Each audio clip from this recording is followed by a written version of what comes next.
you smell that, Cam? You smell that musky air of September? Love is in the air. No, that's preseason hockey's back. It is. Which I'm means jacked we're up. only like 2 weeks away from actual hockey. Yeah, I'm very excited. Are you excited? Obviously. I'm excited. Yeah. It's fall. You get that nice smell in the air, anyways. I don't know. It's maybe only people who get all 4 seasons, because I know there's that Daniel Toshberg where he's like, yeah, people who are like, oh, I live in Canada because I like seasons. He's like, yeah, I like seasons too. Summer. So I live where my favorite season is. But when fall comes around, you get that smell in the air, and then you get that tingly feeling that hockey's back. Fall ball's coming around the corner. Speaking of which, Jets play their first preseason game tonight. Yeah. But I returned from the land of the free and home of the brave. And how'd you enjoy your time there? Oh my God! Did you talk? I know you mentioned earlier, but did you talk hockey with anyone? Yes, I did talk hockey with a few Wisconsinians. Yeah. It was an adventure, to say the least. You know, it's I recommend to anybody that's listening right now, if you have a chance, go down to Wisconsin. Go even if you're not gonna go to Wisconsin, go to a college football game in the States. It's something else. I'd never seen anything like it. Like here in Canada, we have the CFL, and we have all the CIS, which is our like college or university football, and like league. But it's nothing. It's just not even the same. How many people were at the Wisconsin game? 78,000, 77,000. I think we've had maybe 1 or 2 Grey Cups, if that, with that amount of attendance. And the Grey Cup's the championship of the CFL. Yeah, that was just a normal game against Troy, but it's a sellout every week. That's the difference. Did they win? Was this Wisconsin? They won like 21. Big game? Was there a big run or a big catch? I didn't see highlights. Not really, no. It was a really well managed game. Like I think Wisconsin had 400 yards total offense. So it was a fun game to watch. Nothing against it. Tremendously nice stadium for the Badgers. Lambeau Field was incredible. But it's a different place down there. Not a lot of them. You know, you can maybe talk hockey with a few guys. You know, the guys from Minnesota, and a couple guys from Chicago. They were all pretty cool, but it's tough when you're talking Wisconsinites. I guess so. Did you see Brett's message? Brett said, Greg, come hang out with me. I did not. No. Oh, yeah. I was thinking Brett tweeted at us, and I left it. I thought you were going to answer it. Sorry, Brett. Sorry, Brett. No, it was funny. We were driving back yesterday from, we left Green Bay. We're actually staying in Appleton. And we're driving back from Appleton. And I thought in the back of my head, I'm like, holy shit, I should have seen what Brett was doing. Because that would be so cool to meet him. To meet anybody, really. I mean, like, hey guys, we're a big deal now, guys. We're a big deal. Like, this guy knows me from the podcast. Yeah. I feel it'd be super underwhelming. Yeah. And you know what? I think I'd be more excited to see Brett than he would be to see me.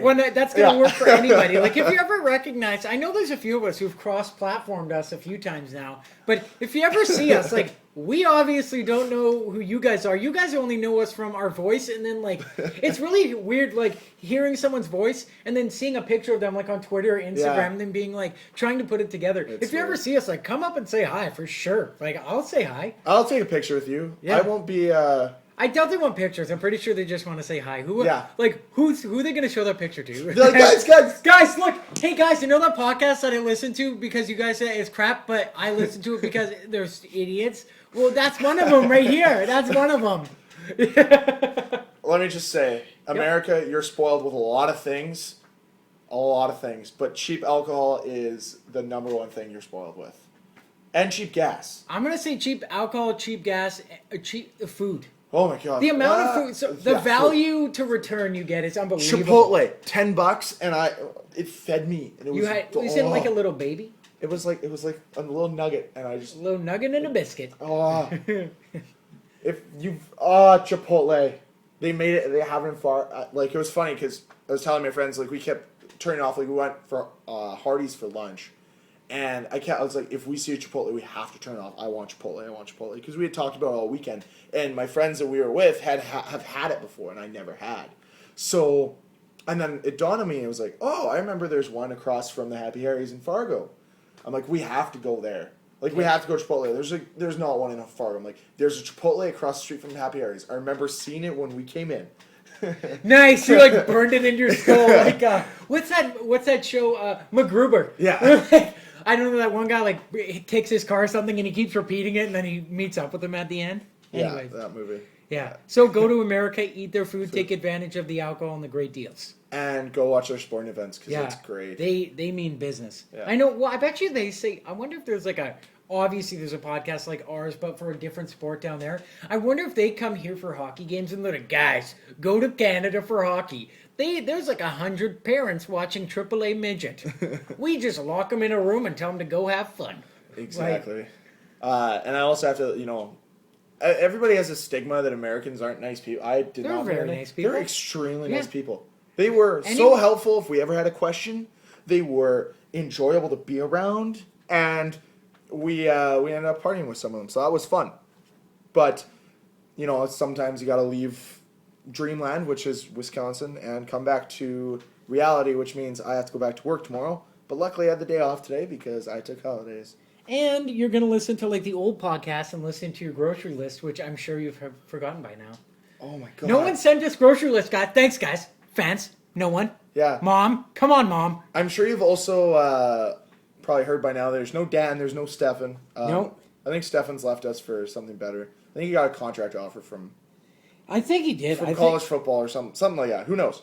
Yeah, and he's moving on to bigger, better things. And Dan's actually Jets game. He's going to the Jets game. So we're recording right before the Jets game. So that's why Dan's missing missing our podcast. Yeah, which is fine. There was a game. There were a few games that started last night. What? Really? Yeah. Oh yeah, right. Yeah. Philly had split squad with the Islanders. Yeah. And Leafs had split squad with Ottawa. Okay. But I don't really want to dwell on the old. Let's just dwell on the new. Right now. And the Jets play tonight. They play the Minnesota Wild. At least here in Winnipeg they do. I think they play actually in Iowa. No, that's the Moose that play somewhere. That's right. They're playing in Grand Forks. Grand Forks. That's where it is. That's what I was trying to Okay, but tonight the Jets take on who? Come on. Don't we know this? I haven't pulled up right now. Just play the Wild. They just said that. Oh, I missed that. Well, are we going to talk about we are so Are we going to talk about the preemptive starting or the starting lineup that they have? Yeah, well, let's go with their starting lines. We got first line Perreault, Burmistrom, Ehlers, Stafford, Scheifele, Wheeler for our second line. Then Brendan Lemieux, Andrew Kopp, Joel Armia. I'm excited to watch this. That's going to be a good line. Okay. Then we have Chris Thorburn, Nick Petan, and Thomas Raffel. Older brother to Michael Raffel. This one is a little bit surprising to me, this fourth line, just because I feel that Chris Thorburn, not to say that Chris Thorburn isn't a good hockey player, I know we've bashed him on here, but I feel like when you have a skill set as good as Nick Petan, why are you putting him with a guy like Chris Thorburn? But at the end of the day, I don't think it really matters that much. Yes. I think we're still going to see what kind of ability Nick Petan has, regardless. Then we have Toby Enstrom, Dustin Byfuglien starting on D. Two guys that I'd be shocked that are here next year. Both of them. Like I said, I think the best case scenario for Winnipeg is to get rid of both of them. Because because a lot of people are saying okay, there's a split bias with either it was a good decision to go young or too fast, too young. But you could probably turn one of those guys, if not both of them, into either good prospects, good rostered players that don't cost as much money as both of them. Because if Byfuglien gets his extension with Enstrom, they'll be around $14 million for the two of them. And I don't think them combined are worth $14 million. Now, because that's valuing Byfuglien. Well, at how 8. much? That's valuing Byfuglien at 8, and Enstrom's contract's $5.75. Oh my goodness! So they're already right now getting paid more than Seabrook and Keith, I believe. Well, Keith's contract is ridiculous. It's like 5.25. They signed him a lot earlier than before he got really good. Hey, you know what? Maybe that's what Edmonton's hoping for with signing Clefbaum, which we'll get to later. But, yes, sir. We'll make that roundabout. But the other lineups today are Trouba and Stewart, and then Morrissey's playing with Brendan Kitchener. We've seen Kitchener before. Once again, he's one of those guys that could come up and do something, but we have so many D that bog us down. It'll be interesting to see in a couple of years, or even by the end of the season, how this defensive core looks, because they're going to try to not thin it out necessarily, but start to put more emphasis. More cups in the cupboard, you could say, Because why keep older guys around when you could fill up your prospect pool a little bit more, right? So if you can get rid of the postmas for picks or whatever, then they can start restocking that cabinet already of prospects for 3-4 years down the road. Because if you don't think that Paul Postma is going to be a third, if he's not going to be a second pairing defenseman, and you have guys that could have that potential, then get rid of him and get picks. Yeah, picks that could turn into it, because it's worked for so many other teams. They see guys. The key is to get rid of them so you can get something for them. Yes. And then we have Andrei Pavlik, Connor Hellebuck. I assume they're probably going to split the game. Yes. Is kind of how I feel. So it'll be nice to see what Pavlik did in the offseason, see if he looks any different, feels any different. Connor Hellebuck, I think everyone's extremely excited to see what he's going to do today. This entire lineup that I see is exciting because we're already seeing them put Scheifele, Stafford, and Wheeler together, which everyone's saying should be a line. I'm actually excited to see Perreault and Burmistrov because I wouldn't mind that top line being our third line. Burmistrov, Perreault, Ehlers. And then having Scheif, Stafford, Wheeler. Oh! And then Lowry, Little, Ladd. Did we talk about it on the podcast or did they announce it afterwards? They announced it afterwards. Holy smokes. What are your thoughts on that for the next game? Like, I know they're doing like different lines. Some guys aren't playing. Putting Lowry at center with Little. They're shifting Little to wing. Yeah, I know. Do you like that? I love that. I love that idea. Because that's awesome. Because now that would be their top shutdown line, per se. Well, who could still score. Because the great thing is if you think about, like, if you've watched Ladd over the last few years, you can see that Ladd is a hitter. Like, he goes in, he hits, he grinds. Lowry does the same. And Little can score you goals. But what... The problem... sorry to interrupt you. The only problem I have, like, I think Little's the goal scorer on that line. If he's on that line, Ladd's there for support. I think Lowry's a guy that will learn a lot from that. The issue that I have is Lowry's face-off percentage last year wasn't that great. Little's was actually pretty good. I'll make another point after I make this point, is saying that if Adam Lowry is lined up against teams' second lines, because let's say the Stafford, Scheifele, Wheeler line's number one, and Lowry's lining up against number two centers instead of three like he was last year, or even number ones if they're being that shutdown line, can he compete when it comes to playing against the Getzlavs and the Taves in the face-off circle in the third period when you need that face-off win? But to counter-argue my point is that that's when you have the ability to use Brian Little as a face-off man and then let Lowry play center from there. Just because a guy takes face-off does not mean that's where he has to lie the entire time. True, they can shift back, which is tough, but you could do it. And another thing, though, for Lowry and his face-off percentage and whatnot is that he didn't do the greatest against Ryan Kessler, who isn't even a top line caliber, but they doesn't play top line per se. So, but that's the role. That's basically the mold of player that the Jets envy or would like for Adam Lowry to become is a la Ryan Kessler player, where he scores and shuts down. What's wrong with that? Like, nothing's wrong. I'm just saying he had trouble with Ryan Kessler. I just had a thought. What if this is a regression year for Winnipeg in a point sense, but a progression year in the fact that they're putting players in positions where they think they can succeed in, but the future. But there's a speed bump, right? So they bring Ehlers in, they move Lowry where they're moving him, just to bring these players in and get them that first year of experience. Maybe it doesn't translate to success on the ice, but maybe it transfers into success in the future because they're getting that chance this year. You put it perfectly. I never thought about it that way. Why not? Exactly. Sure, the city, we got our taste of playoffs. Now we're hungry for blood. We want more. But what's wrong? Exactly. Nothing's wrong with doing that. I mean, sure, they might lose a few points, but they might think they're still good enough to be able to hold up and win that game just like that. So, or play the season like that. Maybe I'm tongue twisted. I'm trying to think of one. Yeah, are you okay? I'm having aneurysm. You should have had some popcorn in the movie we just saw. Yeah, we saw. You wouldn't be as parched as I am. Yeah, we saw the movie Black Mass. Wouldn't I be more parched because it's buttery popcorn? Yeah, doesn't matter. Doesn't matter. Doesn't matter. What I'm trying to say is I agree with what you say. What you're saying. I'm trying to think of teams. Have they ever got into the playoffs and then had a regression year? But Montreal. And then they shot forward. Montreal, eh? Well, think about it. They had to be pretty bad to get Alex Galchenyuk, didn't they? They picked him yeah. And if you redo that draft, I mean, he's got to. I would pick him before Yakupov as of right now. And you could also argue Vancouver in the sense where they shot up and got, I believe, Virtanen. Because I think he was a 10th overall pick. Oh, really? And they regressed back and got And him. now they're back to where they are? Now they're back to being relevant again. Yeah. Right? They had a couple bad, or like 1 or 2 bad I years. almost said Calgary, but then I'm like, wait, they missed the playoffs for quite a few years in terms of... They missed it for 6 years with Exactly. all their picks, so it'll be different. What you hear right now is my dog's trying to... They're trying to send word to their other informant, Covey, but they will not. Covey can't hear them. No hearing for Covey. No, sir. None of that nonsense. I do enjoy the fact that the Jets are doing that and doing all the moves that they're doing now. As we talked, do you think they're a playoff team? Jets this year. I think potentially.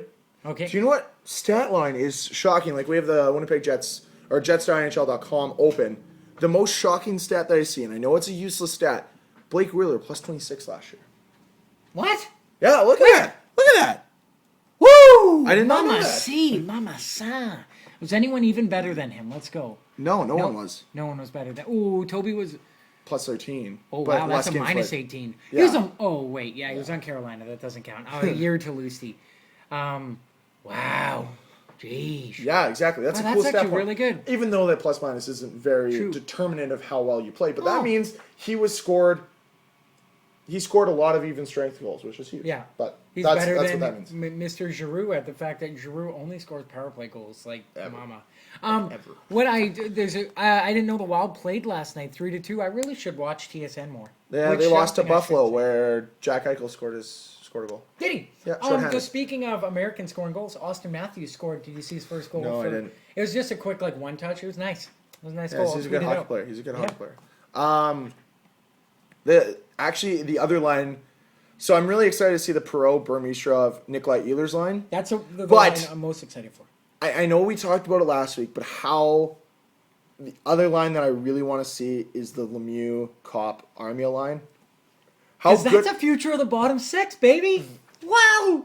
But that could be a fourth line. Lemieux, Kopp, Armia. Oh, Yeah. like in the future. Because, well, even this year for crying out loud. Because you can't bench Thorburn. Come on. Or Peluso. Although they're both off the books this year, I believe, right? Yeah. I think. You could send them down. How sweet would it be to see Thorburn and Peluso in the AHL, though? They'd probably tear it up. They'd tear it up. But no, like seeing... And it probably would be rushing for guys like Brendan Lemieux and Joel Armia to rush them that quickly. I think Andrew Kopp, I could see him playing in the NHL this year. We already talked last podcast about his potential of being a fourth-line center. But that line, it'll be interesting to see how they play because I think Armia is a speedy winger. Both Kopp, like Lemieux's the grinder, and Kopp's got to be the stabilizing playmaking center. And I think that he's capable of doing that. He did. He played every coach... I believe coach at University of Michigan, tongue twisted all podcast. He said he used Kopp in all positions, and he's a he's a coach's player. He does whatever you need him to do, and I believe he will be that stabilizing playmaking center. So do I. From what I see, that lineup looks really damn good. Even if you move, let's say you put Little, Lowry, Ladd in that lineup, that could be your lineup for first game of the year. Definitely. Well, but that's a lot of rookies start. But I'm saying that is a potential lineup in a few years. And you replace that.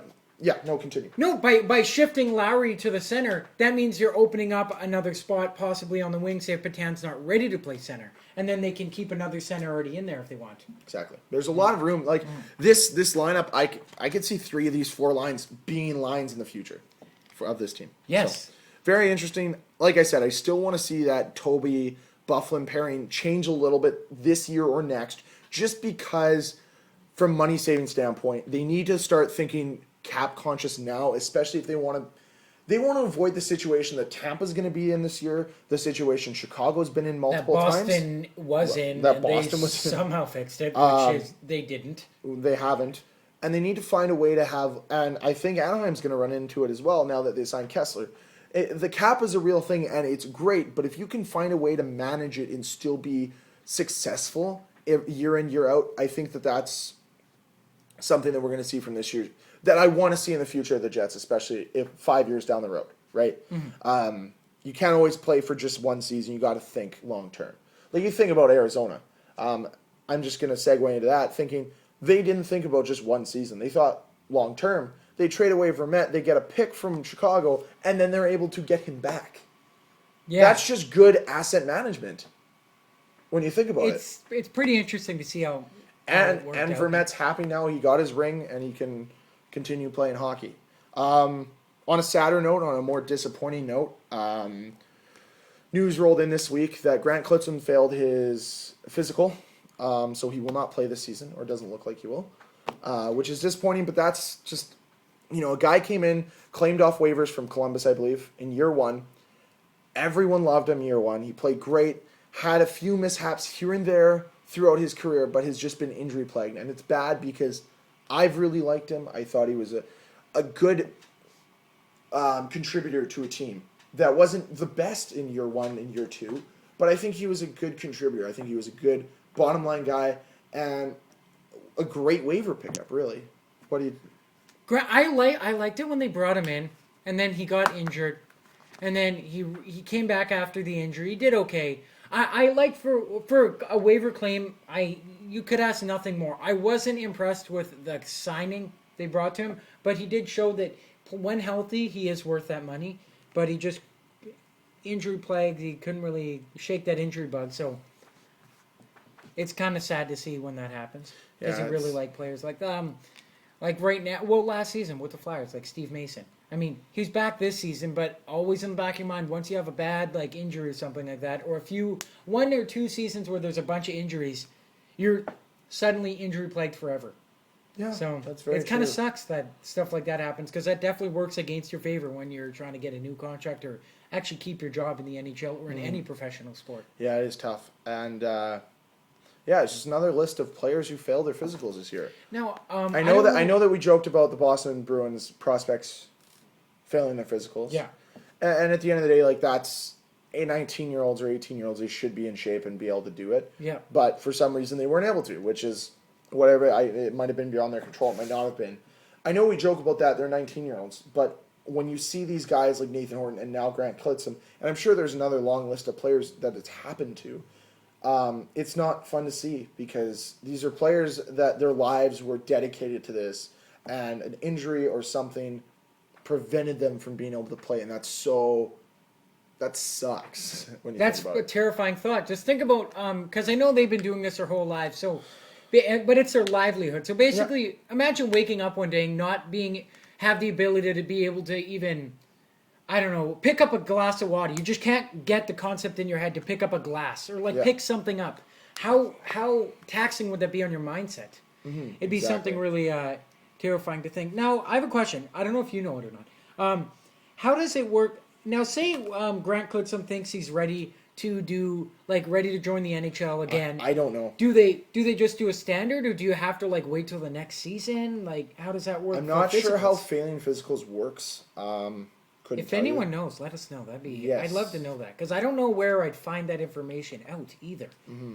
Dan would probably be interesting on this one, just in the medical aspect side of him. So exactly from his world. Yes, it would be nice to see what he had to say. I'm sure he'll be able to fill us in next week for sure, or at least to answer in the future. Yes, sir. Yes. I think that's it. Anything on the Moose? Not off the top of my head with the Moose. No, not really. Nope. Okay. All right, I guess we'll go jump right into it. So we can go mailbag. Let's do it. Let's open this mailbag up. I just want to say I totally forgot to mention this 2 weeks ago, but Yeka Borchek's sister has multiple sclerosis, or I guess she found out she has it and whatnot. Every point he gets this season, he will donate $1,000 to the cause, and wants help. He wants other people to help people with He wants to help people with the cause. And he was asked in an interview, when this happened, "Oh, it's really good that you're doing it." He said, "No, it's not about me." He said, "Any professional athlete," he said, "we get paid a ridiculous amount of money to play a sport that some people play a sport we all love. It's not even a job. It's just awesome. I mean, they say do what you love and it won't be a job." But he said it's more the fact that it's the amount of money. He said he didn't put other players on blast. He just said he's surprised more NHL people or more people with the means that he has doesn't do that. Because he says, I mean, do you really need that extra Lambo or whatnot? Anything. Do you really need that? Sure, I don't You think need that extra pool in your house. Yeah, I don't think he's gonna score like 100 points, but anything helps, and I think it's awesome. And I believe the Flyers, a few players are on board with this as well. But I'm not trying to toe the Flyers or anything like that. I'm just saying I like when players do this. Even PK Subban last week, that's awesome. I think more people should do that. If you have the means to do it, by all means, donate to whatever you believe in. Yes, that's awesome. Exactly. Even if it's whatever, any donation helps, any small amount. Once again, let's keep with kind of we'll get positive at some point in this podcast. Yeah, sure. why not? But Todd Ewan, former NHL enforcer, known as the Animal, died at 49 or passes away at 49. I can't say I remember watching it. I remember a bit, not much though. Can't say I ever watched him play. But yeah, so another enforcer passes away, whether that's head trauma. I've heard people saying it could be a suicide, but I don't know how true it is. I'm not going to speculate. I'm not even going to say allegedly with this. I know the CTE community. I wish I knew what that stood for. But either like the brain community, they would like to do some research on his brain to see what has affected. So thoughts and prayers from Last Man In podcast out to his family and friends, to the Todd Ewan family. So, to pick it up into a more funny article, Not really funny, but funny. a friend of mine brought it up to my attention, which it's kind of got brushed under. I didn't see this at all, but apparently... unless it's a drug charge, rape charge, or drunk driving, it doesn't get talked about. Yeah. Or touching a officer's bum. Oh, Claude Giroux. That guy. Are you kidding me? Then it gets talked about. Yes. Yeah. Clayton Stoner, 5 years ago, or a bunch of years ago, I believe. Way to be prepared. It's from the National Post too. Like, you can't believe anything that's saying. You know that's a satire. Is it? No. Is it National Post satire? I'm just kidding. We'll both look at the same screen. I know. Clayton Stoner, defenseman for who now? Wasn't he with Minnesota? Anaheim. Was he with Anaheim? At the time, I think. I think he's Anaheim. Yes, he's Anaheim. Either way, a couple years ago, he was trophy hunting in BC. And he's now facing 5 charges related to the trophy hunting and the killing of the grizzly bear in Yeah, BC. that's not a funny thing. I thought it was something else. It's not funny. This is not a funny article. No, I know. Why are we so doom and gloom today? Because that's what the world is not a happy place, Greg. But it's preseason hockey. We gotta bring it down. Sorry, we gotta bring it. Let me rephrase that. It's preseason hockey. Yeah, preseason hockey. Nice voice crack. You yeah. just turned 13? No, I can do it. Shouldn't you be at school hockey. right now? Shouldn't you be at school right now? I should be at school right now. High school. Mm-hmm. Yes. High school's in right now. Correct. You should probably go. I'm skipping class today. There's a movie day. Movie day. Yeah. Could you imagine ever doing that in high school? Like, just like missing an afternoon worth of class just to go see a movie? Or I'm like trying to think. Stupid? Did you ever skip out of school? Well, I had a skip day in grade 12, but... I didn't even attend skip day. I went to school. You're one of those. And I told them where they were.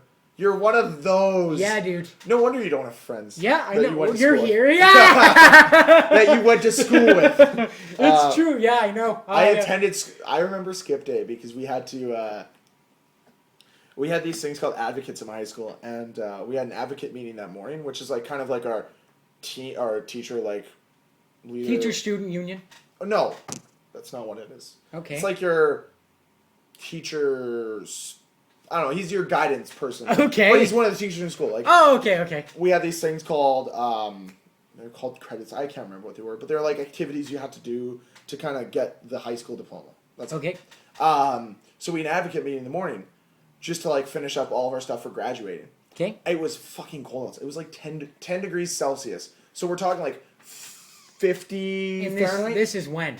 This is in June of 2009. Jeez Louise. And we had planned this all week, and the teachers found out, and they sent around like these things saying, if you don't show up to class, you can't graduate unless you make up those 5 classes you miss. That was kind of like their threat. Well, after advocate meeting, I think at least 90% of the grade 12s just pieced. 80% of them showed up at Birds Hill. It was fun. It was cold, but it was fun. Yeah, see, I wasn't popular. I didn't associate with anyone. I didn't drink then. I had a drink of... I had like maybe 2 sips of alcohol, or 2 drinks of alcohol before I turned 18. Yeah, I drank for a little bit, and now we don't drink ever. I don't drink. It's like I've never been popular, and I'll never be popular. I was 18, and I remember a bunch of people were like, "Can you get me alcohol?" I was like... Why not? Yes. I Sure. can. Greg, you're so cool. I can. You're so cool, Greg. No, but it was a fun time. So if any seniors in high school out there have anything planned, do it. It's fun. You don't really get in that much trouble anyways, so just enjoy yourselves. But don't kill grizzly bears or touch police. Basically, just to bring it back, Clayton Stoner is facing 5 charges because he just decapitated the bear, kept the head, left the body on, and where he was doing the hunting was on a reserve/protected area. Oh, and smart. Because he took a picture and went to the social media with it, he's people. now in trouble. So if you are, here's more advice for youngins. If you do have fun, straddle up. If you're planning on having fun and whatnot, if you are going to take picture, do not post it to social media. As fun as it sounds, it will come back to get you. You know what? Follow the Justin Bieber rule. This is I was watching a YouTuber. Okay. And he was part of the entourage, not entourage of Justin Bieber, but he was hanging out with him for a bit. Okay. He said every party he had to go to had to sign a disclosure form that he would not take pictures of the event or anything like that. Go into every party with that mindset that you don't need to take pictures or videos.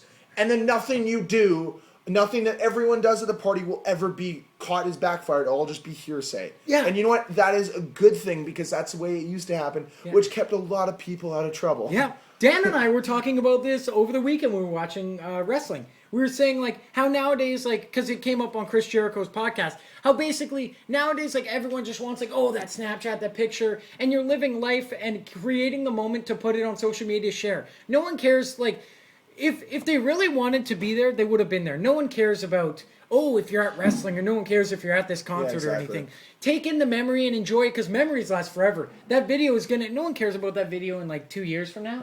No one does. You're right. No one really. So does basically, youngins follow the J Beeb's life, or also the dude from the main character from Black Mass, how he gives advice to his son. Because his son, something happened at school and he punched a kid, and he's like, "What did you think you did? What did you do wrong?" And he's like, I punched him. He's like, no, that's not wrong. He said, what you did was you let people see you punch him. He's like, you could do it, but if no one sees it, no concrete evidence. Whoa. Now, that's getting in Patrick Kane territory. No. Wow. Wait. Wow. No, wait. Wow. Wait. Just the pictures don't. Cam condones rape. I do not. Do not. As long as no one sees. As long as no one sees, it's okay. No. That's what you're saying. That's what you're saying.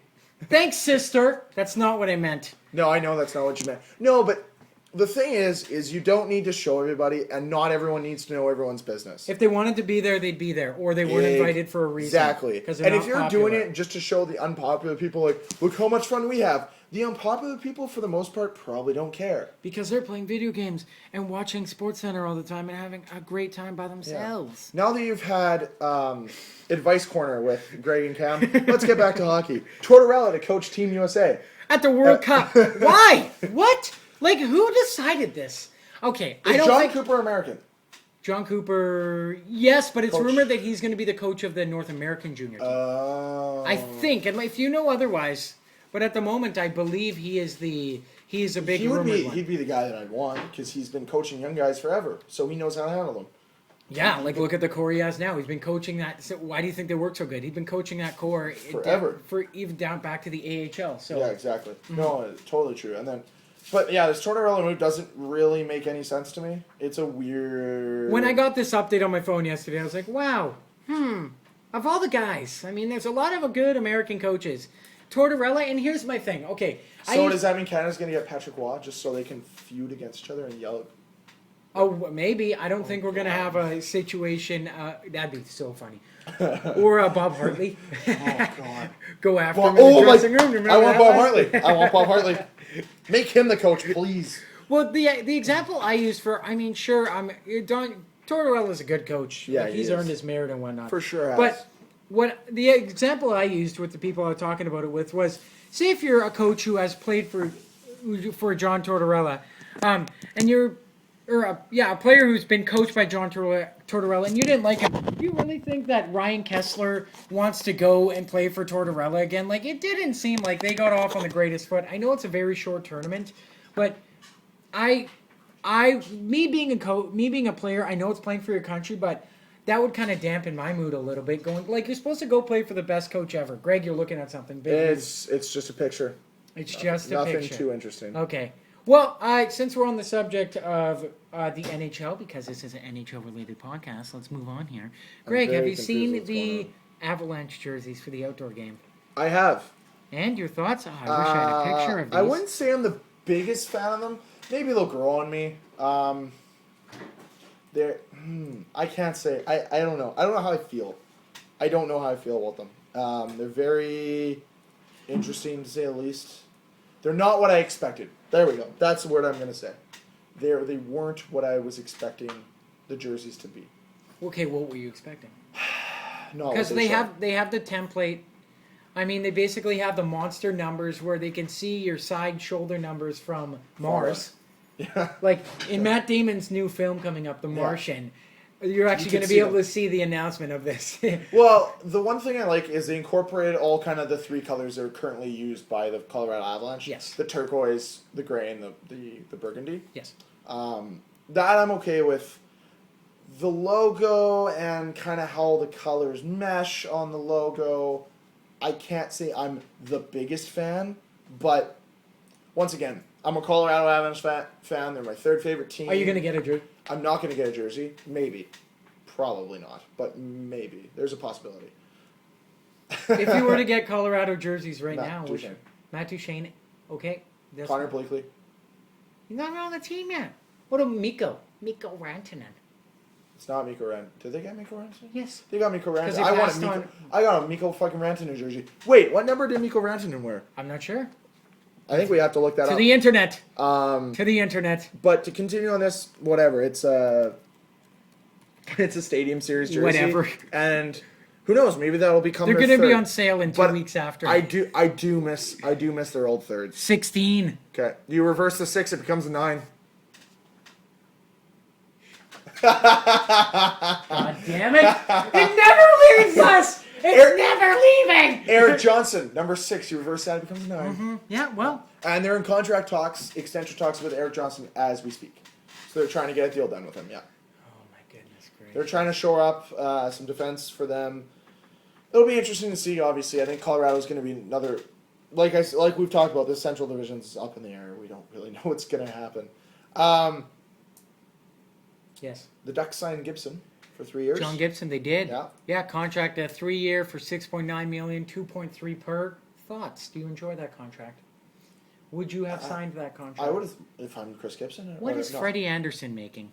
Not that much either. Because he's on. They have 2 really good goalies that are going to share. But the question I have is, how long until you choose which goalie is your goalie? Because Gibson you can probably get a lot for. As we saw this year, it doesn't take much for teams to want to bite on a goalie. Look at Talbot, look at Jones. Their resumes aren't that big, and yet people bid on them hard. You look at Bernier. People bid on that one hard, too. Jonathan Bernier. Because he hadn't had a huge resume, but people bite on it hard, and you can get decent players for it. It looks like they're about to make a decision because they pulled up general manager here. They have 3 goalies going into this season. Anton Khudobin, Freddie Anderson, and John Gibson. Freddie Anderson is an RFA at the end of the year. Khudobin's a UFA at the end of the year. They have holy smokes, they got a lot of... Well, yeah, that's what I mean. Like, this contract, like, Kessler's contract can screw them over because they have a lot of guys that they need to sign at the end of this year. Ricard Raquel, Yuri Sekach, Chris Wagner. Hasn't really played much, but I don't think he'll get much anyways. Mm-hmm. But then they have Vatanen, Dupre continue down, as well as... Lindholm, oh my goodness. No, they have their Lindholm, 2 mainstay D, or their 2 main defensemen. That's their 2 main rookie D, and both those guys are going to get paid. Probably $4 or $5 million a piece, if not more. But the one thing I do want to note about Anaheim is right now they don't have a defenseman making more than $5 million. And as of next season, they'll lose $600,000 from Kevin Bieksa's contract going down $600,000. So that's positive. However, they're going to need to see how they can control this goaltender situation because really Frederik Andersen has done a lot for them. They're not giving him the money until they say, show us what you can do this season. It's your season. If they win a cup, Frederik Andersen's going to probably get 6.5. Or they're going to let him walk. Really? Why? Okay, the guys bought you at the top of the Western Conference, all he hasn't been able to do is have you beat one team to get there. If they win the cup this year, why isn't Frederik Andersen worth that money? So then you're paying a backup $2.3 million? Yeah, and then that's when you have John Gibson on an extremely tradable contract that some team might bite on. AKA, or not AKA, but a team like Calgary, who Jonas Hiller is aging. Yeah, and then they're kind of stuck with in-between guys like Yoni Ordio, Kari Ramo, because they're waiting for a few goalies to progress, like John Gillies. Yeah. So it's going to be interesting, but John Gibson's at that stage where he's good enough now. Now, I would love for the Leafs to go after John Gibson because they just got rid of their Gibson in the company. They got to bring him back. Chris Gibson. They got to bring in John Gibson. They already have the name bar made for him. You might as well keep it. They like to penny pinch for Toronto. But it's because of what he can bring. And I was the same way when Bernier came. I was so excited. But I haven't been super impressed with Bernier. But they have a very interesting season coming up with Bernier and with Reimer because both the guys are done at the end of the year. So what are they going to do from there, right? They have to make that decision because both Bibeau and Sparks will not be ready for the NHL next season, so they're going to need some sort of goaltender, and they need a future goalie. Are Bibeau or Sparks going to be those guys? We don't know. But from the small sample size we have with John Gibson, there's potential for talent there. And then there's also the guy that's fallen off the face of the earth, Jack Campbell, which we don't know where he's going to end up. Is he in Dallas? He's in Dallas, but he's behind Kari Lehtinen and Niemi. So that's interesting. I don't know what's happened with him. I don't know how good he is either. But didn't he win with Texas Stars? Wasn't he the goalie for Texas? He would have been. I believe he was as well. So that's another goalie that could be somewhere. Who's to say what's going to happen with Pavlik? Like, there's going to be a hot goalie market, and Anderson's going to get a lot of money or ask for a lot of money, and Gibson's going to be in a situation that he's either going to get traded, most likely, or get paid $2.3 to sit on the bench for a cap-strapped Anaheim team, and they don't want that, I don't think. No, why would you want to lock up $2.3 in a backup when you could easily pay like a Ray Emery like $1 million or less? Especially when right now they're paying their goaltenders just shy of $5 million. 3 of them just shy of $5 million together.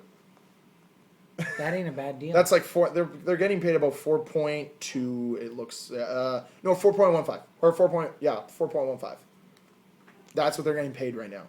That's ridiculous. Well, because Anton Khudobin is their highest paid at 2.2. Then they got Frederik Andersen, who's at 1.1, entry level deal, and then they have John Gibson, who they just re-upped, but he's only making $720,000 next season. Very interesting. To say the least. We'll move on from that cap-strapped team to another team that has different money woes per se, but they just signed. They just signed the dumbest deals. Okay, they just signed the silliest deals. Edmonton. The silliest deals. Just signed defenseman Oscar Klefbom to a 7-year contract. He's 22, keep in mind. $4.16 million. $4.16 million for 7 years. That's a lot of money. I mean, I'm not an Oilers fan. Is he one of their key guys? What if it turns into the Duncan Keith scenario? But I'm going to pull up Hockey DB here. Yep. Just 1 second. Bear with me. Let's have it here. Well, I'll read off some stats by Klefbom based off last year. He had 2 goals and 18 assists and averaged 21.5, so 22 minutes of ice time in the last 60 games last season. He also ranked 3rd among Oiler D with 102 block shots. Oh, that's why they're paying him. They need a lot of guys to step in front of that puck. They're interested in net this year too, with Talbot, and then they also have here. I'll just go to their general manager here. GeneralManager.com. Genfang. It's awesome. But here's Scrivens and Anders Nielsen and Laura Kynan. Okay. Here's my question. How do they determine contracts there? He's played 77 NHL games. In those 77 NHL games, he has 23 points. He doesn't take penalties. 77 games, only 4 minutes of penalties. Wow, very impressive. His plus-minus is not that bad at minus 27. But my problem with him is you have such a small sample size. What warrants the $4.1 million? And this is a guy that's played 77 NHL games over 2 years. Over the same span, over the last 2 years, the guy's played 57 NHL games. He's played 20 more NHL games than AHL games, yet he's worth $4.1 million. How does this deal make any sense? I don't know. His sample... When you bring it up that way, it doesn't make sense at all. No. He's But played you bring it up- 77 NHL games. Now, when this contract... How much is the contract overall? What is it worth? 29-ish. So essentially, he's getting paid per NHL game that he's played like $300,000 or something like that. Yeah. That's bad math, but roughly that much. That's how much each game that he was worth to that team. That's how much they're saying. They're saying per game, this is how much you're worth. That's more than Ovechkin money there. Like, we're talking that they're paying him on a sample size of 77 games. Not even he hasn't even hit the Cameron jersey mark of 100 NHL games before I even commit to buying a jersey, which is insane. How do you commit 7 years to a guy that's only played 77 games? When I look at a contract like this, like 4.167, these are the contracts that Jacob Trouba's agent and Dougie Hamilton, they're licking their chops, their agents, and being like, oh my God, they're doing the work for us. Thank you, Oscar. Jacob, you're calling Oscar right now. You're calling him right now and saying thank you. I don't even have his number. Here's his number. You call him, send him roses, because you're going to be able to afford a lot more roses because of this gentleman. Like, seriously, what? Yeah, are you going to pull up Jacob Trouba? No, I'm going to pull up Dougie Hamilton. Dougie Hamilton, perfect. But comparable player, apparently, due to contract. But, okay, you look at this team. They've got to figure out what they're doing with Yakupov. They got to figure out what they're doing with either Nugent Hopkins or... They got a big logjam at D. Look, okay, they have Sekera. Nikitin's done next year. Schultz is done next year, but he's RFA. Mark Fane, Andrew Ferentz, Eric Greiba, Oscar Klefbom, Griffin Reinhardt, Darnell Nurse. That's a logjam at D, and you got to, like... he's one of the younger guys, so they're committing to him. Okay, go ahead. So Dougie Hamilton is only worth an extra $1.7 million, right? Because Dougie Hamilton's making 575. 575. So 1.6, we'll say. Yeah. Yet he's played an extra 100 games. He's won a cup. Has never played an AHL game. Oh, he didn't win a cup. Sorry about it. And he played 72 games last year and contributed 42 points. Yes, I understand that the intangibles, the defensive play, incorporate something. That points aren't everything with defensemen. I'm an advocate for that. However, if a guy's only played 77 games, how is he warranted that contract when a guy that's played more than twice as many games than him is only worth an extra $1 million? Sorry, I'll take the Dougie Hamilton contract over this contract. Well, everyone would take the Dougie Hamilton over this because they know what they're getting from Dougie Hamilton. What is Citarelli thinking with it? Citarelli, or Chiarelli. Peter Chiarelli. Yeah, Chiarelli, sorry. Chiarelli. What's he thinking? What are you doing? This is how I don't know. He's turning the Edmonton Oilers into the Boston Bruins by overvaluing players and signing guys that are not worth the money. And that was his demise in Boston, where he overvalued the third line and fourth line guys, where you're giving them $2 to $4 million. Where you're like, what are you doing? We could be allocating this to a superstar instead of allocating it to Gregory Campbell. Exactly, and here's the issue as well. Cam Talbot is an UFA at the end of this year, which means that they're going to, if he plays well, then they're going to sign him for a decent contract. Probably 6 years, roughly $4 million, we'll say. And then they're going to need to sign Yakupov. Then in a few years, they're going to need to sign McDavid. And then they're going to need to sign Austin Matthews after that. Yeah, I just went there. Edmonton's not getting Austin Matthews. But, I know what you're going at with all the upcoming contracts. They're not thinking this long term. Like I said earlier in the podcast, how I think the Jets need to think long term and get away from contracts like these ones. Yes. And this is not a long-term thought. They're thinking, okay, yes, could Klefbom be good in year 3, in year 4, in year 5 of this contract and be worth 5.5? That's great. But you're losing next year, let's just say 2016, 2017, 2018, he plays below the value of the contract. You're not making money at that point. You're losing money. You're losing money. Let's say he plays to a $2.5 million defenseman level. So roughly you're losing... Over those 2 years, you're losing just north of $3 million. So you're losing about $3.1 million in that time. But then he plays up to a $5 million level for 3 years.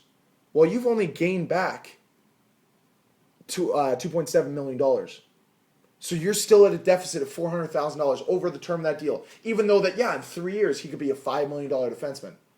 Where he's maybe a 2.5, if that. At the start of, not this season, but next season.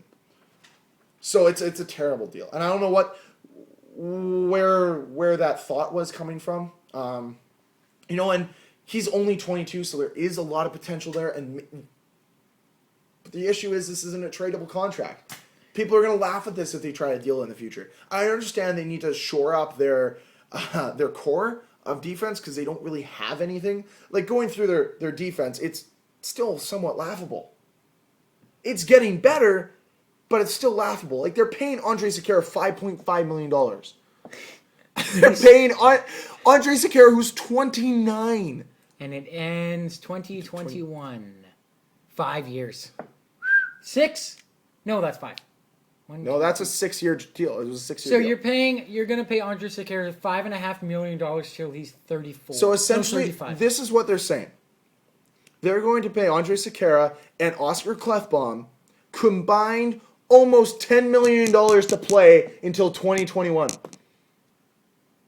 Think about that. That's a lot of money. And I better hope that cap goes up. You better hope that cap goes up. Because they got to pay Connor probably $10 million at the end of next year per. There won't be no bridge deal in that contract, especially after what they offer Nugent Hopkins and Taylor Hall. Go up to those deals. Like, actually go down. No. Well, in 2021, they're going to have a very interesting year because a lot of their contracts expire then. Go down to 2018, 2019. I want to see what their total...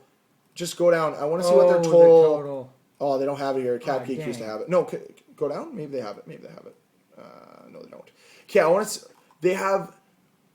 Okay, for just 27, 2018. So that's in 3 years. Okay.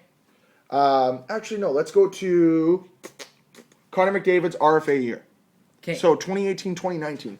They have $18 million wrapped up in Eberle Hopkins Hull. Which that Hull deal is a steal. Like I think he's going to be worth more than that. And then that's $18,000 on those guys. Then another 4, so $22 million wrapped up in 4 players. Then let's say they give McDavid another 10. He's getting 10. 10. So they're at 22, so 32 plus the 10 we already mentioned in Klefbom. They're at $42 million. Now, we don't know what the cap's going to be like in 3 years. They're at $42 million with at that point. 1, 2, 3, 4, 5, 6, 7 players. $42 million. That, on average, is worth $6 million a player. Oh, my goodness. And that's the interesting part about this trade. And that's without any goalies signed. So let's add 2 goalies in there, roughly worth, let's say, $6 million. That's $48 million wrapped up in 9 players. Oh, 9. Scroll back up because they're going to have other guys that are going to come up for contract that they're going to need to sign.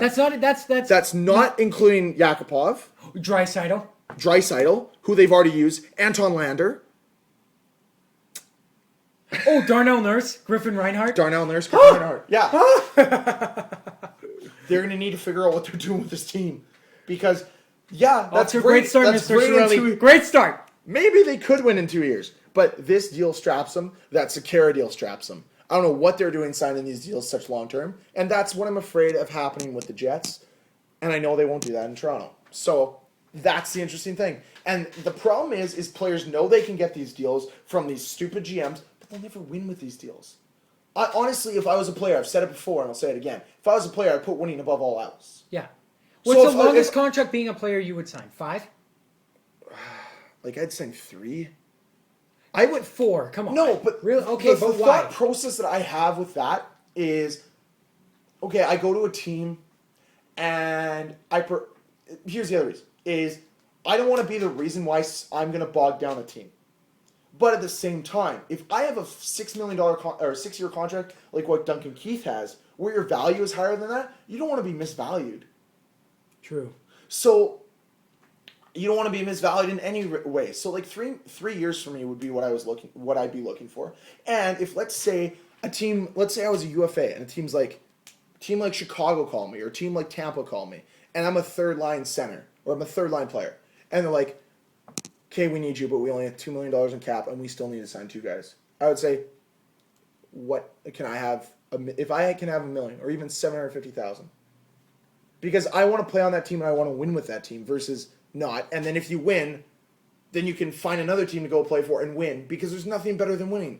Yeah, it's great making millions and millions of dollars, but money can be taken from you. Winning a championship can't. And the memories. I was watching, we're on the way back from Wisconsin yesterday, and we were watching the Jamie Foxx thing when he's on Ellen, does his Mike Tyson impersonation. But he's saying how he was talking, like Jamie Foxx was saying how he's talking to Mike Tyson. And he says, Mike, you seem really happy now. And he said, yeah, because I don't have money anymore. They can't take anything from me. When you win a championship, they can't take that away from you. You have that forever. Your name is forever on that cup. That is worth way more than an extra $30 million in the bank to me. Mm-hmm. And I'm with you on that one. I don't know where this sense of entitlement comes from, where it's like, I need more money. I need all the money because I think I'm worth this. Well, so what if you think you're worth it? Isn't that ring more important? Yeah, maybe when I'm 36, 37, I'll be like, I've won enough cups. Maybe I just want some more extra security. Mm-hmm. But I'm also a financial guy. So yeah. I think that I would find ways to make my money last longer than other players. And well, you're telling me you're not going to throw a party every weekend and pick up the tab? On top of that, have parties with mountains of cocaine on them? No, I will not. Dang. I would live a very modest lifestyle. As modest as you can have as an NHL player. Obviously, you can't have like a super modest lifestyle, but you can and can't. Heard something about Cam Barker. Were you the one telling me this? I might be. Go ahead. That he lives off $100,000 a year and has been doing that since he played in the NHL. I did see this somewhere. It was saying like ever since he joined the NHL, he was living off like I think it was around $100,000 or like not a lot of money. It was either Cam $100,000 is a lot of money, but yes. Well, okay. But for an NHL player, dude, $100,000 is a lot of money to me. For sure. It is a lot of money. 10,000 is a lot to me, but yes, but to an NHL player, and now he can still live. He could still live the lifestyle that he continues to live. Or he can live a more posh lifestyle than the average Joe, but it's not like as lavish as it once was. I still think that's pretty awesome though. So yeah, no, I believe it was Cam Barker. I'll try and track that. I'll write that note down. I'll try and track that. It was an article down. Yeah, but that's my thought process. So obviously, I understand making money while you're playing in the NHL, and I think if you're a good player, you'll make that money regardless. But I think at some point you gotta say, I want to win a championship. And that's what a lot of guys figure out when they're 35, not when they're 28. And I don't know. It's just very interesting. And this is going to be a shamble of a team that somehow, and I understand that this isn't all the GM's fault, Chiarelli's fault, but he signed 2 pretty bad deals. And this is what we saw with Dave Nonis when he came in as Toronto GM, is he started signing ridiculous deals like the David Clarkson one for long term. And he let some good players out the door to fit into his picture of how the team should look, and it doesn't work sometimes. And I don't know if this was Chiarelli's doing or if McTavish or whoever's talking pressure in his from ear. ownership. Maybe. Exactly. Maybe they're like, oh, we gotta lock this guy up long term. But Oscar Klefbom didn't even have to go back and be like, he ran with this, and he's probably having the best party of his life tonight because he's like, I'm getting paid so much money for doing nothing, except. He blocked 102 shots. That's pretty good. That's 2 shots a game roughly for what he played last year. That's really good. Nothing against him. I think he's probably a good defensive player, not worth $4.1 million. And not warranted a 7-year contract? Yep, 7. Makes 0 sense. Mm-hmm. You have any closing words, Greg? Because I don't think we have anything else to say today. I could probably go through General Manager and yell at teams and their stupid things. Well, maybe but we'll do that one day. A podcast, just like one day. No, what we should do one time, just to break down the fourth wall and have a conversation here. One time when we can't do a podcast or something like that, we should just get a bunch of our friends together, just turn the thing on and just go through teams' rosters and just make fun. Like for like a Christmas episode, we could put that out, and it's just like a bunch of us just ragging on teams' contracts. Oh, like, I feel like that would suddenly we all would have to wear our jerseys, and it'd be a roundtable discussion. And I feel like a lot of it would be because this happens every time we hang out and start talking about hockey and contracts. I get attacked by everyone else. Yeah, quote Drew. Yeah, no, because of Mr. Holmgren and Uncle Eddie are insane. Okay, they're insane. How much did you pay Ilya Brizgalov again? How about Vinny LeCavalier? Yeah, like a lot of... That's a great idea. We should do that. I think we should have... Put it on like a big screen TV and just have the phone in the middle. And then the reaction just say like, whoever's near the mic be like, the Edmonton Oilers. Oh, what the piss? Oh my God. And who did that? And now on the board, the Nashville Predators. Why are all their contracts so good? They make sense. Shea Weber gets paid more than like the whole third and fourth line. Oh my goodness. You go to New Jersey, why is their average age 39? And then you just hear, na, na, na, na. They move and patch. Oh, it's so beautiful. It's so beautiful. All right, Well, Greg, go ahead. We thank you all for joining us today and listening. If you haven't done it already, check us out on YouTube at Last Minute NPC. Subscribe to us, like us, comment. Let us know your thoughts. On iTunes, apparently it really helps if you like and leave a comment. Yes. Which I didn't. Well, I mean, I knew that. I just slipped my mind every time. Never knew that. Yeah. So if you're watching on YouTube, and you're like, well, how can I watch this? iTunes. Download us at Last Man NPC. Yeah, if you don't want to sit at a computer and you don't want to use like a lot of LG or like LTE, like data. Data is the word I'm looking for. Download a podcast app, and then through iTunes you can rate us. But if you have an Android or smartphone or anything like that, we're on Podomatic. We're on Podomatic, and we're on. There are a lot of platforms. Lots of platforms. But yeah, that'd be so awesome. many We'd ways love to to hear listen to from us. you. Yeah.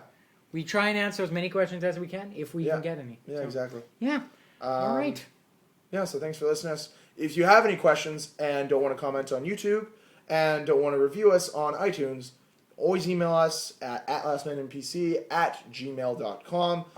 The great thing about that is if you have any concerns, probably best to address it there because we'd like to do it in a more of a private, not so much private, but more of this is just between me and you sort of scenario. Yeah, if you're like, I fucking hate that Cam's voice, then we can murder Cam and I'll send you the pictures via Gmail. Yeah, and because no one saw it, it didn't boom, happen. Bam! We won't take pictures, but take our word. You get an undisclosed phone call. The deed is done. Cam's on vacation forever. Later. If anyone is with like any police department, no, I would never murder anyone. I would never do that to my friend Cam. That's what they all say. So they all say. Oh no, I did nothing, officer. I did nothing. You got nothing on me. We'll give you the same deal we gave everyone else. Oh yeah? Yeah? Is that what happened to Joey? Yeah, now he's in jail. And he's probably dead now. Got beat up in jail. I'm just going to have like our cops walking into my work in Kenora tomorrow. Just be like, we heard what you said on the podcast. Shit. try to run out of work. You won't get me. Like, Greg jumps in a dinghy. And he goes in, and it's called, he's like, I'm going to go jump in my yacht. And he jumps in a dinghy, and it's actually MYOTT, my yacht. And he's dinghying away. They just like walk to the end of the boat, or walk to the end of the dock, pull the string back. No! I'm going down swinging! All right. Go ahead. I remember playing like GTA and like Grand Theft Auto in Greater Toronto area. And you get like caught by the cops. Pickering. Sorry, go ahead. It's Scarborough, Ontario. This one time, let me tell you, it was a lot of fun. No, and you like to get away from cops, you jump in water, and then you're like, the cop boats come. You're like, I'm fucked. Dang like, there's no way I'm getting out of this. The dream so then you dive down, and you're like, I'm gonna get away. And you run out of air. Then you're getting shot, and then you run out of air, and you're like, fuck it. Now I'm double dead. Now not only am I shot and just left for dead, I'm also drowning, which is the worst way to die. Gotta be one of them. Mm-hmm. What's the worst way to die? What would be fire? Fire? Yep. Right off the top of my head, because drowning apparently, it's as weird and sadistic as it sounds. Apparently, it's peaceful. It's a peaceful day. But see, no one who's ever drowned has lived to tell the tale. So how can we prove that, internet? I'm way deep on Reddit, okay? I've been in there. I'm like, how do we know it's peaceful? How do we know it's not the most traumatizing thing ever? Like, how do you not know? You're like, oh my god. Oh, he looks so peaceful. Yeah, because you can't hear his screams. And he's floating away because his body is closing in on him. I don't know. I think jumping to your death would just be like, because it's like, would be the worst. It would be the worst. No, you're letting me be dead. Yeah, but like they have all that free fall time to either rethink your decision, wait till it happens, and come to terms with the fact that you're gonna fucking die. Okay. Like that's the worst. At least when you're on fire, you're like, yeah. Would you scream or would you just silent? Like, no, you scream. You have a scream. Oh, with falling, yeah. Yeah. But like when you're jumping, there's no way out of it. You're either gonna die. Oh yeah, and you just lit yourself on fire and let it happen. I'm sure you're tied in there. Like there's some weird. I know, but I'm like, if you somehow water. get off why don't you just go to the surface? Why don't you go? Well, there's a 100-pound body bag tied to me. That's like cement. My feet are tied in cement blocks. Thanks. I'll just go to the top. There's no way I love how we're thinking like Mafia because we just saw a Mafia movie. Like, but I get where you're coming from with like jumping. Yeah, you can't go back on that. And the only way to do it would be to kind of like land on your feet and then just have your leg bone shoved through your chest and impale you anyways. No, you got to land like they taught you in bus ridership with your legs out and your forward like this, where you're like sitting motion. Oh my goodness, Kate, I know we're way off topic and this is going wrong now, but Kate, you know on airplanes, like I've seen airplane safety videos, you know how they tell you to get you to put in the fetal position? You know why they tell you to get in the fetal position? Why? It snaps your back faster and it kills you faster. Yeah, your spine shoves its way through your skull. You die faster. News alert, you're not living, they're trying to kill you faster! And this concludes the final moment of Advice Corner with Craig and Cam. Oh, geez. If you're still listening, please let us know what you think on YouTube, Instagram, or not Instagram, on YouTube, Twitter, Gmail, even on iTunes. Anything. Anything. Thanks, See you guys next week.